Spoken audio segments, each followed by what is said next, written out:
साथ हैं वैदिक संस्कृति के अध्येता डॉक्टर अरुण कुमार जायसवाल जी। नमस्कार। नमस्कार। श्रीमद् भगवत गीता के 7वें अध्याय का 29वां श्लोक, जरा मरण मोक्षाय मामाश्रित्य यतन्ति ये ते ब्रह्म तद्विदुः कृत्स्ना मध्यात्मं कर्म चाखिलम्। जो मेरे शरण होकर जरा और मरण से छूटने के लिए यत्न करते हैं, वे पुरुष उस ब्रह्म को, संपूर्ण आध्यात्म को, संपूर्ण कर्म को जानते हैं। मेरी एक जिज्ञासा है कि मनुष्य कितना भी मजबूत हो, वह किस अवस्था से भयभीत रहता है और क्यों? जीवन में कौन से ऐसे सत्य हैं जो पराजित नहीं होते? ये बताएं, बुढ़ापे के विज्ञान का क्या नाम है, इसमें क्या पढ़ाया जाता है? साथ ही यह भी बताएं 6 प्रकार की लहरें मानव जीवन की कौन कौन हैं? मनुष्य जिस बात से डरता है, उसे भय लगता है, परेशानी होती है, वह है वृद्धावस्था और मृत्यु। वृद्धावस्था उसे इसलिए डराती है कि उसमें उसे अशक्ति का भय होता है। युवावस्था में उसे अशक्ति का भय नहीं होता। बाल्यावस्था में उसे उम्मीद रहती है शक्ति पाने की, इसलिए बचपन भयभीत नहीं करता। यहाँ आशाएं रहती हैं कि तुम शक्ति संपन्न हो सकते हो, यहाँ संपन्न होने का एहसास होता है, अनुभव होता है। लेकिन वृद्धावस्था में एहसास होता है शक्तिहीन होने का। मनुष्य कितना भी मजबूत हो, वृद्धावस्था कहीं ना कहीं उसे तोड़ती है, झुकाती है। इसलिए मनुष्य आयुर्वेद का, ज्योतिष का सहारा लेता है, योग प्राणायाम का सहारा लेता है। वह कहीं ना कहीं बुढ़ापे से बचना चाहता है। अगर पूछा जाए कि मनुष्य जाति प्रारंभ से लेकर अब तक क्या करती है, वह अध्यात्म के माध्यम से, जड़ी बूटी के माध्यम से, ग्रह नक्षत्रों के माध्यम से, आयुर्वेद के माध्यम से, बाजीकरण के माध्यम से जवान रहने की कोशिश करता है। शाहजहां औरंगजेब का पिता था। औरंगजेब ने जब उससे गद्दी छीनी, एक किले में कैद कर दिया, तब शाहजहां को बड़ा अजीब सा लगता था। उनसे पूछा गया कि आप क्या चाहते हैं, तो उन्होंने कहा कि एक झरोखा खोल दो जिससे मैं यहाँ से बैठे बैठे ताजमहल देखता रहूँगा। और वह बैठा बैठा ताजमहल देखा करता था। क्या होता है, बचपन या जवानी की जो आदतें होती है वह जाती नहीं है। शाही खिदमत के लिए हजारों बांदियाँ तैनात रहती है। कहते हैं उस समय जो बांदियाँ दासियाँ होती थी, वे अपने गालों से बादशाह के तलवे सहलाती थी, तब बादशाह जगा करते थे। तो शाहजहां से पूछा और क्या चाहते हो, तो उन्होंने कहा कि जितनी दासियां हमारे नियुक्त कर सकते हो उतनी नियुक्त कर दो, तो सब हो गया। बांदियों की बादशाही के लिए क्या कमी हो सकती है। शाहजहां ने हकीम भी अपने पसंद कर रखा, क्योंकि वह बुढ़ापे को हराना चाहता था। एक दिन शाहजहां ने एक बांदी को, जो जवान लड़की थी, उसका हाथ पकड़ लिया। लड़की ने मजाक में अपने हाथ झटक कर कहा, अरे हुजूर, पुराने दिन नहीं रहे, अब आप में वह दमखम नहीं है, आप में कुछ बचा नहीं है, सिर्फ हाथ ही पकड़ सकते हैं। शाहजहां को गुस्सा आया। उन्होंने अपने हकीम से कहा, ऐसी दवा तैयार करो जिससे हमारा बुढ़ापा 1 मिनट में भाग जाए। हकीम ने कहा, हुजूर, ऐसी दवा मत खाइए, नुकसान कर जाएगी। देखो, ये मत भूलो कि मैं बादशाह रहा हूँ। अभी भी मुझ में इतनी ताकत है कि हकीम तुमको अभी भी सूली पर लटकवा सकता हूँ। आखिर मेरा बेटा ही तो सुल्तान है, इतनी बात तो मेरी मान ही लेगा। फिर तो डर से हकीम ने दवा तैयार कर दी। शाहजहां ने वह दवा खा ली। उस बांदी के साथ भोग करना चाहा, कितना कर पाया मालूम नहीं, पर पेशाब में खून आता रहा। उसके बाद शाहजहां ने अंततः दम तोड़ दिया। ये सच्ची घटना है। इस श्लोक में जो बात है, जरा मरण मोक्षाय, आदि बुढ़ापे को पराजित करना चाहता है। पर बुढ़ापा और मृत्यु जीवन में ऐसे सत्य हैं जो पराजित नहीं होते। संसार में ऐसा कोई व्यक्ति नहीं है जो न बूढ़ा हो न मरे। कोई सृष्टि में ऐसा व्यक्ति नहीं जो मरा न हो। अगर जरा मरण मोक्षाय की इच्छा है तो जरा मरण के पार जाया जा सकता है। वृद्धावस्था और मृत्यु को पार किया जा सकता है, पराजित नहीं किया जा सकता है। उस पार पहुंचने के लिए मनुष्य को शरीर के पार पहुंचना पड़ेगा। अगर शरीर और मन के पार पहुंचता है तो भगवान कहते हैं, जो वृद्धावस्था और मृत्यु के पार के प्रयास में हैं, वे मेरी शरण लेकर के उस ब्रह्म को, संपूर्ण अध्यात्म को, संपूर्ण कर्म को जानते हैं। आज भी कहते हैं कौन सा रोग है, तो बुढ़ापे का रोग है। बुढ़ापा एक विज्ञान है। जिस तरह साइकियाट्रिस्ट होते हैं, उसी तरह जेरियाट्रिक्स होते हैं। ये जरा रोग विज्ञान है। बुढ़ापे की चिकित्सा का विज्ञान बड़े विश्वविद्यालयों में पढ़ाया जाता है। उसमें चिकित्सक लोग पीएचडी और एमडी करते हैं। उसमें पढ़ाया जाता है कि एजिंग क्या है, कैसे कोशिकाएं घटती हैं, कैसे औसत बढ़ते हैं, हेल्थ, स्वास्थ्य की ढेर सारी बातें होती हैं। हालांकि जो डॉक्टर जरा रोग विज्ञान का विशेषज्ञ होगा, उसे भी बुढ़ापा आएगा। एक लड़के ने एक लड़की से कहा कि मैं तुम्हारी ज़िंदगी में बुढ़ापे की तरह आऊँगा और आता चला जाऊँगा। तो बुढ़ापा आता है तो आता चला जाता है, रुकता नहीं है। आचार्य शंकर विवेक चूड़ामणि में कहते हैं, अमर आत्मा का सत्य 6 प्रकार के परिवर्तन के लहरों से मुक्त है, लेकिन वो योगियों के हृदय द्वारा प्राप्त है और इंद्रियों के द्वारा अप्राप्त है। 6 उर्मियाँ यानी 6 परिवर्तन की लहरें संसार के संपूर्ण वस्तु को प्रभावित करती है, लेकिन आत्मा को नहीं। पहली है जायते, जन्म का होना। अस्थि, अस्तित्व है, पहले था अब नहीं है। वर्धते, वृद्धि होती है, बच्चा बढ़ता है, पेड़ पौधा बढ़ता है। विपर्ण मते, विकसित होती है। अपक्षीयते क्षीण होने लगती है, अंत में नश्यते नष्ट हो जाती है। ये जो 6 लहरें हैं, चाहे भालू बकरी हो, पेड़ पौधा हो, चाहे कुर्सी मेज टेबल, चाहे सौरमंडल हो, चाहे निहारिकाएँ हो, चाहे कोई हो, सब में 6 लहरें काम करेंगी। जहाँ तक प्रकृति है वहाँ तक 6 लहरें हैं, परिवर्तन होंगे ही। इन परिवर्तन के पीछे कुछ है जहाँ 6 लहरें नहीं छूती हैं, वह केवल आत्मा का सत्य है। तो भगवान कहते हैं जो मुझ पर निर्भर होकर प्रयास करते हैं, वही जानते हैं, वही समझते हैं उस ब्रह्म को, उस आंतरिक स्व यानी आत्मा को, उस कर्म को जो परमेश्वर में आश्रित होते हैं, वे समझ जाते हैं। क्योंकि जन्म और मृत्यु से मुक्ति के लिए क्या करना चाहिए? जरा मरण से मोक्ष यानी मुक्ति यानी पार उतरना चाहते हैं तो क्या करना चाहिए?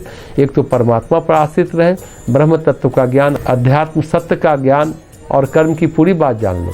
जरा मरण से मोक्ष तब तक नहीं है जब तक कर्म के पार नहीं हुए। संपूर्ण कर्म के पार जाओगे कैसे? मेरे आश्रित जो रहेंगे वही संपूर्ण कर्म को पार करेंगे। फिर उनको आत्म तत्व यानी अध्यात्म तत्व का ज्ञान होगा, फिर वे ब्रह्मवेत्ता होंगे। इसके बिना ये संभव नहीं है। कहते हैं वैज्ञानिकों ने ये हार्मोन खोज दिया, वो खोज दिया, ये दवा खोज ली तो 500 साल उम्र हो जाएगी, ऐसा अखबारों में रोज़ निकलता रहता है। लेकिन आदमी रोज़ बूढ़ा होता है और मरता भी है। आज तक तो 500 साल का बूढ़ा दिखा नहीं, बहुत से बहुत 150 साल का बूढ़ा, उससे ज़्यादा का तो अभी तक अखबारों में नहीं पढ़ा। तो भगवान कहते हैं पहले परमात्मा के आश्रय पर जाना होगा। यह तभी संभव है जब आप चेतना के शिखर पर पहुंचेंगे, तभी आप परमात्मा के आश्रय में जा सकते हैं। दूसरा, सारे कर्मों को पार करना होगा, कोई कर्म शेष नहीं रहना चाहिए। कर्म का भोग बनेगा तो भोगना पड़ेगा। फिर अध्यात्म को जाना जा सकता है। किसी भाग्य में हाथ डालना अध्यात्म नहीं है।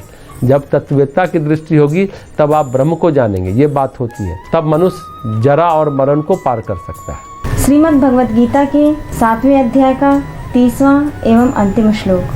साधिभूताधिदैवं मां साधियज्ञं च ये विदुः प्रयाणकालेऽपि च मां ते विदुर्युक्तचेतसः।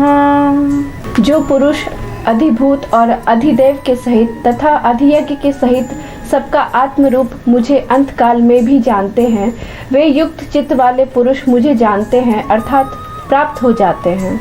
एक बात हम जानना चाहते हैं कि अनुशासित मन कैसा होता है। हमारी एक जिज्ञासा है कि ऐसी मान्यता क्यों है कि दुनिया के राष्ट्रपति प्रधानमंत्री तक मृत्यु के बाद भटकते रहते हैं, क्या यह सत्य है?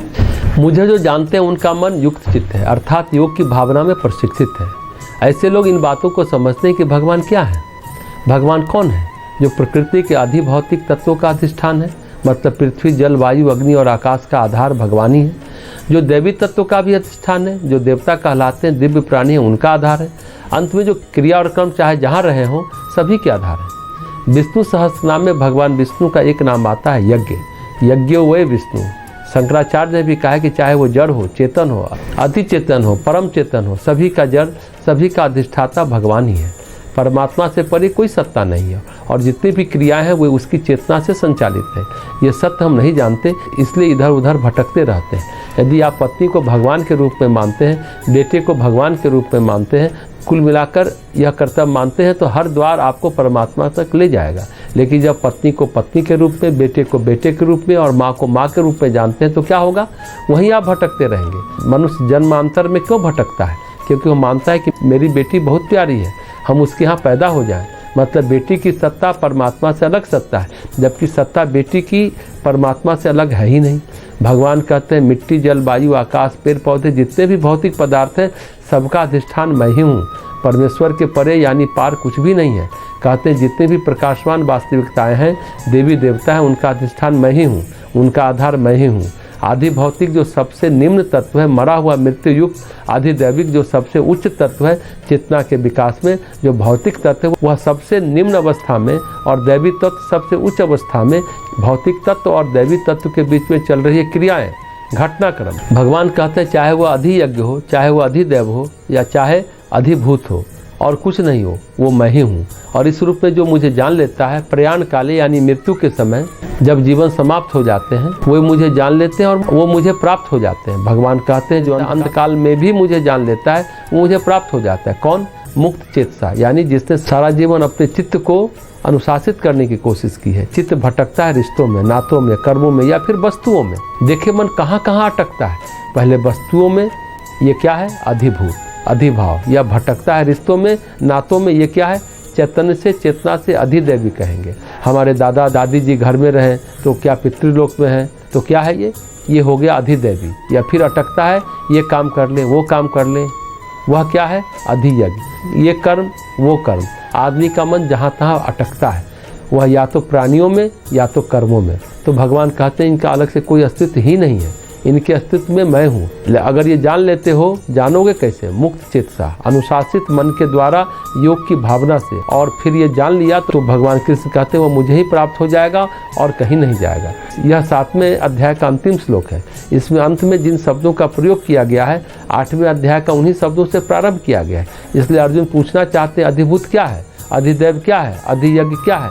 तो कुल मिलाकर 7वें अध्याय का अंत 8वें अध्याय का प्रारंभ ही है। और इस श्लोक में जो महत्वपूर्ण बात है, अगर गहराई से देखा जाए, इस सृष्टि में 3 के अलावा कुछ नहीं है। या तो भौतिक है, दैविक है या क्रियात्मक है।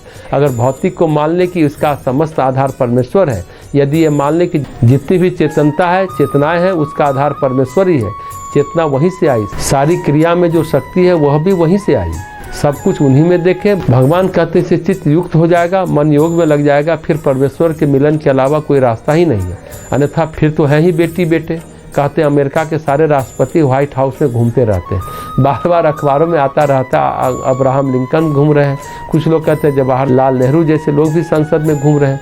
संसद में पुराने सब मिल जाएंगे, वही सब डोल रहे हैं। इनको क्या हुआ, कहाँ अटक गए, आदि भौतिक में और अधियज्ञ में। ये अटक गए कर्मों में और पदार्थों में या फिर रिश्तों में। और अटकने वाली बात तो सार्वजनिक 99% क्या, 99.9% आदमी अपने रिश्तों में ही पैदा होता है, कोई भी कहीं बाहर नहीं जाता है। तो भगवान कहते हैं इस अटकाव से, भटकाव से बचना है तो फिर सबका आधार मुझको मानो और फिर मेरा चिंतन करो और बच जाओ। पत्नी में, बेटे में, सब में भगवान के तत्व को देखो, तत्व से समझो कि यही है। अपने कर्तव्य का पालन करो और मन से सच्चाई समझते रहो। इस तरह 7वें अध्याय का यहाँ समापन होता है।